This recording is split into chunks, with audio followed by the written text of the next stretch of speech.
Guyane, actualité.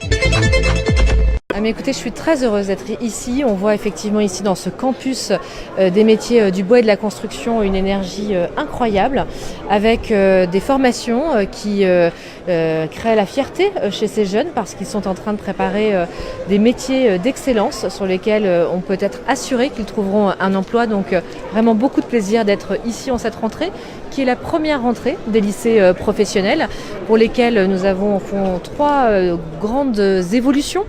Celui du bureau des entreprises et donc d'un chargé de relations entreprises qui est mis en place dans chaque lycée professionnel, dont le rôle est d'être le partenaire des entreprises, mais aussi le réseau de ces jeunes qui n'ont bien souvent pas de réseau professionnel, mais également un autre dispositif qui à cette rentrée s'installe, qui est la gratification des stages pour tous les jeunes, entre 50 et 100 euros par stage, par semaine de stage réalisé, et puis un dispositif de lutte contre le décrochage qui s'installe ici comme ailleurs, avec cette idée que chaque jeune sans solution après le bac doit être appelé par l'établissement et on construit avec lui le projet.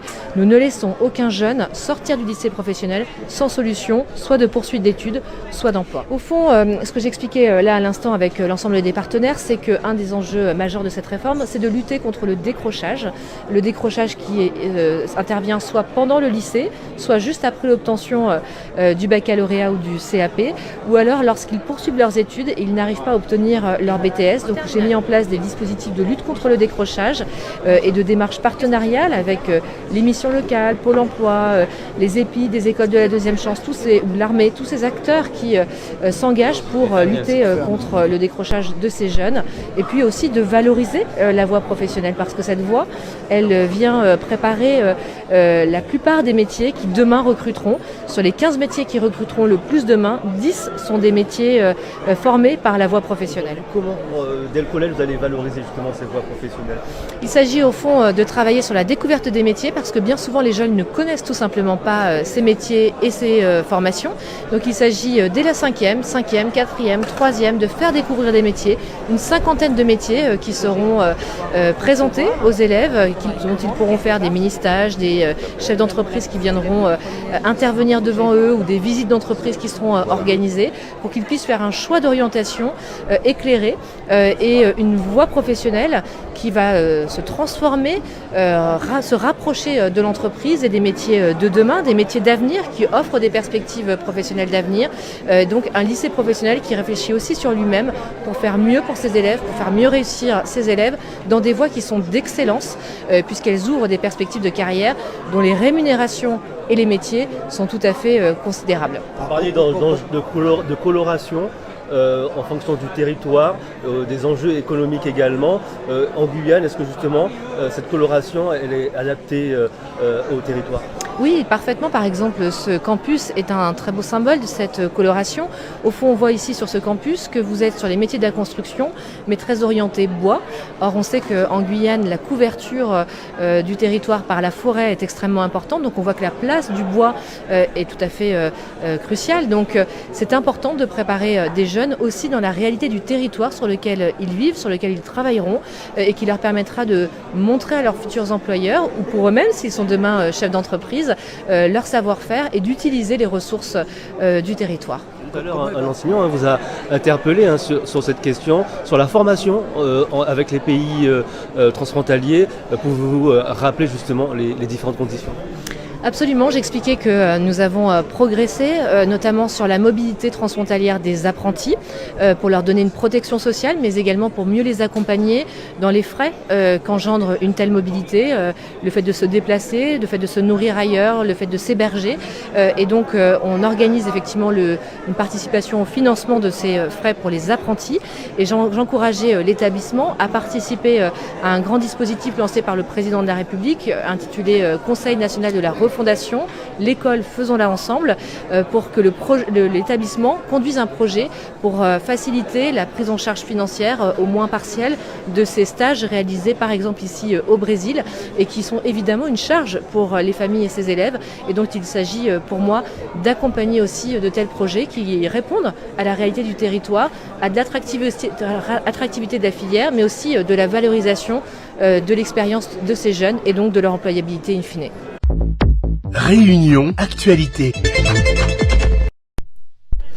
Bonsoir à tous, bienvenue sur le live Facebook de Radio Pays. Nous sommes ici en direct depuis la place des Palmistes où se tient une manifestation en soutien aux victimes du séisme au Maroc, un séisme qui a touché le Maroc dans la nuit de vendredi à samedi soir et de nombreuses victimes, plus de 2122, près de 2122 décès, de 2122 morts au Maroc, et également des dizaines de milliers de blessés, 4 Français également qui ont disparu dans ce séisme. Et vous voyez ici donc une poignée de personnes donc qui s'est rassemblée ici sur la place des Palmistes à l'initiative de l'association des Marocains de Guyane. Et justement vous avez donc ici son président Alain Lagrachi qui est ici avec Olivier Taoumi. Bonsoir Alain Lagrachi. Bonsoir. Bonsoir.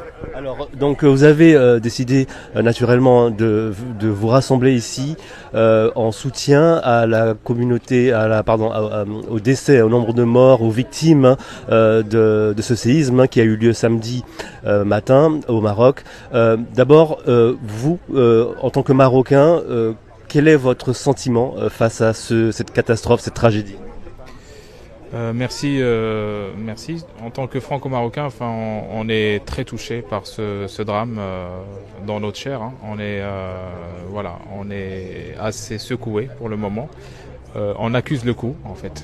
Et pour l'instant, le bilan est provisoire. Hein. On parle de 2200 morts. Je pense que ça va être bien plus. Ça va être bien plus dramatique. Et pour l'instant, on accuse le coup. On sait que la solidarité internationale s'organise. Ici, au sein de votre association, comment ça se passe ? Pour l'instant, nous démarrons ces actions-là de solidarité. Ce n'est que le début.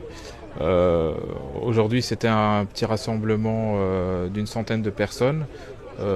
Là, ils se sont déjà dispersés, mais c'est la veille d'une reprise lundi, donc voilà, c'est assez modeste pour l'instant, mais c'est juste un début d'une action qui pourrait perdurer après le résultat final du décompte des décès, malheureusement. Comment vit la communauté marocaine cette tragédie ici en Guyane ? On le sait, il y a à peu près 300-400 Marocains ici. Ils suivent, on imagine, l'actualité dans les chaînes nationales. Oui, vous savez, il y a au moins 13 heures de vol ou d'attente pour arriver au Maroc. Donc tout le monde se base ici sur les réseaux sociaux ou sur WhatsApp et pour essayer de joindre les familles sur place. C'est assez compliqué dans le sens où on est simplement meurtri. On ne peut rien faire, simplement prendre des nouvelles des personnes qui sont soit psychologiquement atteintes, parce que c'est quand même quelque chose d'assez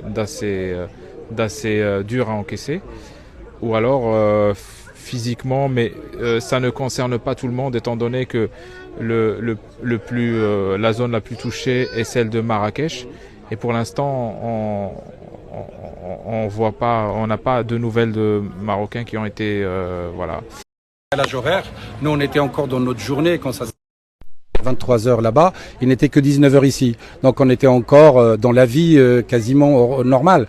Donc on a été informés parfois plus vite que certains Marocains qui étaient dans leur sommeil dans d'autres villes. Et très très rapidement, on a commencé à prendre des nouvelles les uns des autres, des familles les uns des autres. Certains ont répondu, d'autres pas. Et donc très rapidement, on a suivi aussi ce qui se passait. Et parallèlement, ce soir, on a demandé à nos amis chinois, brésiliens, Philippe est venu, certains élus sont venus. On leur a demandé de venir être avec nous pour qu'on puisse se recueillir ensemble, qu'on puisse communier ensemble, pour qu'on puisse aussi transmettre avec juste cette petite lumière là derrière, cette lumière à ces gens qui sont partis pour leur dire on est avec vous, on pense à vous et on ne va pas vous lâcher. Avec le peu de moyens qu'on a, on va s'organiser pour participer à la solidarité internationale. Donc c'est aussi mettre en place une présence guyanaise dans ce dispositif d'aide internationale au Maroc. Vous le disiez, la solidarité elle est internationale. La solidarité aussi n'a pas de religion et c'est ce que vous avez voulu montrer ici. Oui, nous voulions qu'en aucun cas ça ne soit marqué par le sceau de la religion. D'abord parce que le Maroc est un pays pluriculturel et pluricultuel. C'est un pays de tolérance, un pays dans lequel vous avez des chrétiens, des juifs, des marocains. Un tiers de la population de Marrakech est d'origine européenne. Un tiers. C'est énorme.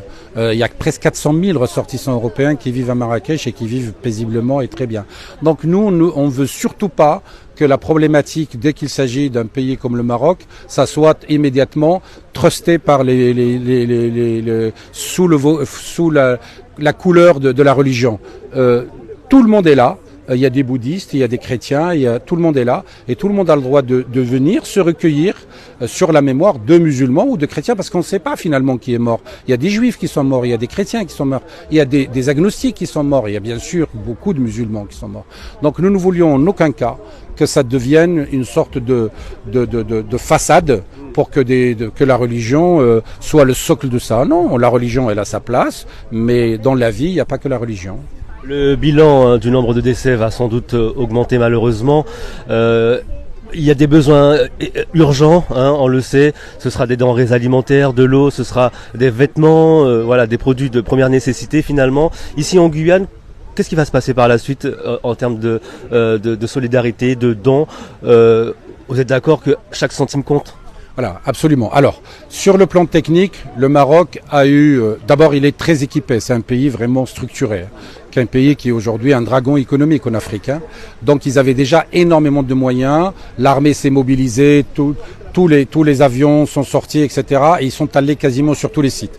Ensuite, il y a eu des moyens techniques qui sont arrivés de la part d'amis voisins, de pays voisins comme l'Espagne, comme l'Algérie, comme la Russie, comme la Chine, des pays amis qui sont arrivés.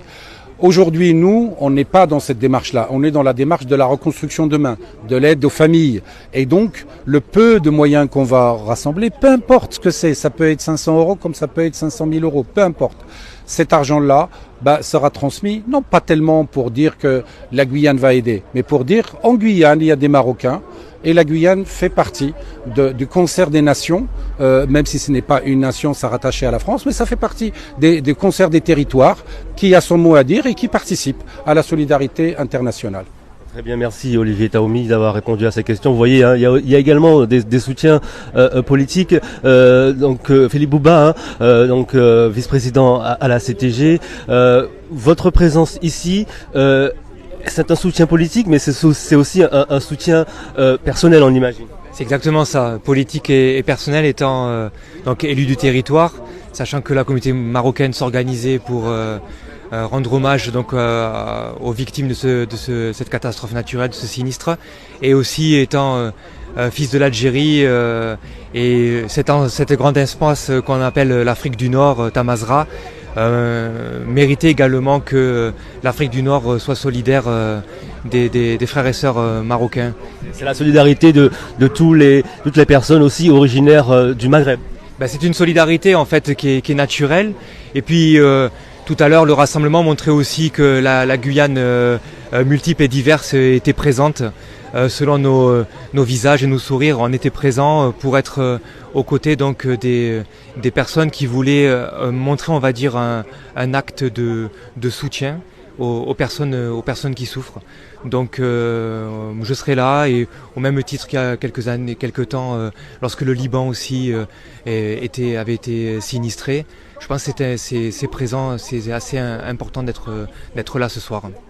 Merci Philippe Bouba d'avoir répondu à ces questions. Voilà, nous sommes, je vous le rappelle, depuis la place des Palmistes où se tient un rassemblement ici en soutien aux victimes du séisme au Maroc. Voilà quelques personnes ici présentes. Vous avez vu, vous avez entendu également donc des soutiens politiques. On peut voir également le maire de Makouria, Gilles Adelson, qui s'est rendu sur la place des Palmistes. O-News Radio sur outremernews.fr.